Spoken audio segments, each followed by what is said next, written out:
today's video is another concerned video po. Ang sabi niya is, paano naman malalaman na seryoso ang lalaki? Sana, mapansin mo po. Alam niyo girls, mostly sa mga kalalakihan ay hindi magaling mag-express ng feelings towards doon sa kanilang partner. Kaya nga minsan mahirap malaman kung ano yung pagkakaiba ng isang lalaki na gustong mag-next level sa inyo or yung lalaking gusto is go with the flow lang. Ang tanging paraan lang para malaman mo kung ano talaga yung feelings niya towards sa'yo is dapat pag-aralan mo yung kanyang gestures, yung kanyang attitude pagdating sa'yo. Kasi sa pamamagitan ng pagsipat mo doon sa kanyang mga gestures patungkol sa'yo, malalaman mo yan kung talagang seryoso siya sa'yo or gusto niya lang na go with the flow with you or makaisa sa sa'yo. Kaya dapat may ebidensya kang makuha. Kapag sinabi mong seryoso sa'yo ang lalaki, that means dapat andyan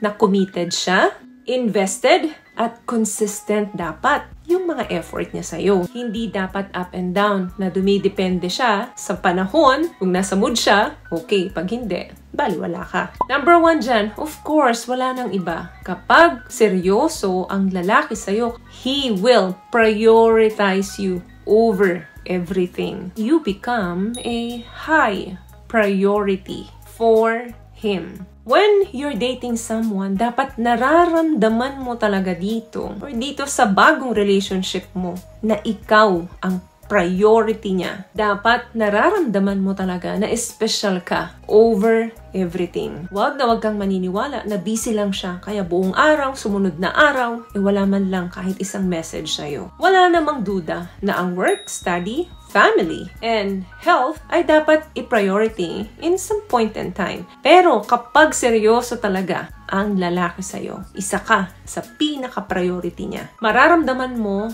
na yun na-challenge siya, making you feel important kahit na sobrang busy siya. Mararamdaman mo na wanted ka sa buhay niya.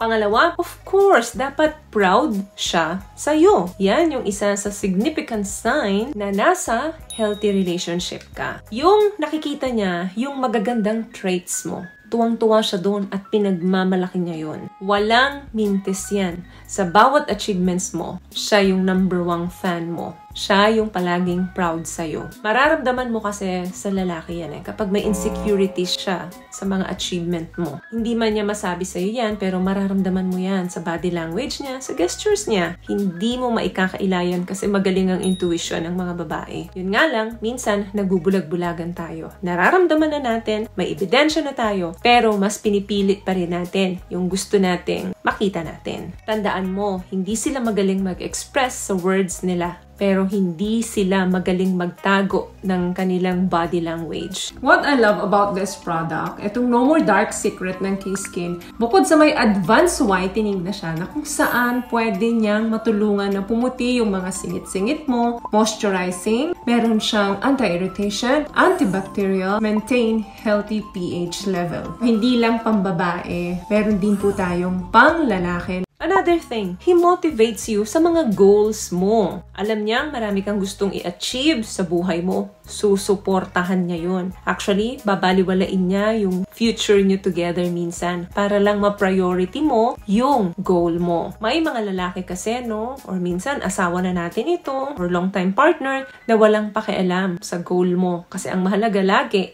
yung kagustuhan nila. Walang mutual care, walang mutual respect. Minsan, sila pa yung magagaslight sa'yo. Hindi ba sapat yung ginagawa ko para sa'yo? Hindi ka pa ba kontento? Ganyan yung maririnig mo kapag yung partner mo is hindi sumusuporta sa goal mo. Pero kapag ang isang lalaki ay talagang mahal ka at seryoso sa'yo, imino-motivate ka niyan na ma-achieve mo lahat ng pangarap mo.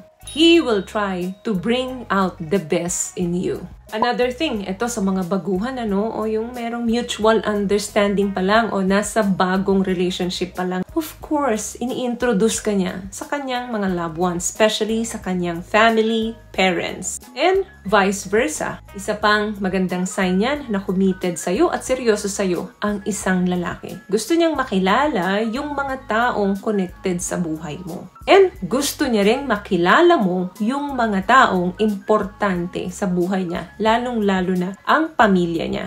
Kapag ganyan ang ginawa sa'yo ng lalaki, may future ang relationship nyo. Hindi ko nilalahat, pero magandang senyales ito.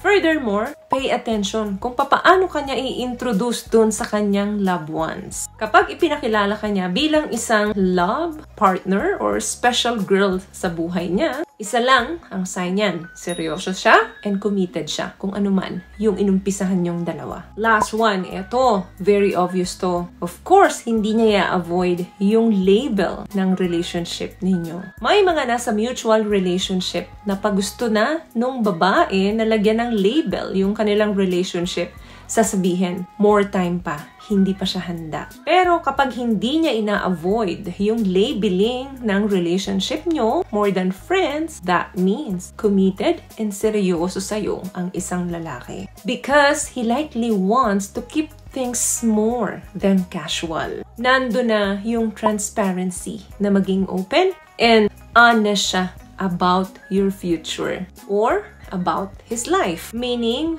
ready na siya for you. So, yun lamang guys ang video natin for today. I hope nakatulong po ang mga napag-usapan natin dito. At kung nagustuhan niyo po ang ating video, please give it a thumbs up, comment down below, and also share this video na rin po sa mga kaibigan na sa tingin niyong matutulungan ng video natin. Once again, palagi po kayong mag-iingat at palagi po kayong manalangin. Thank you guys for watching and see you in our next one. Always love yourself and be a blessing. Bye!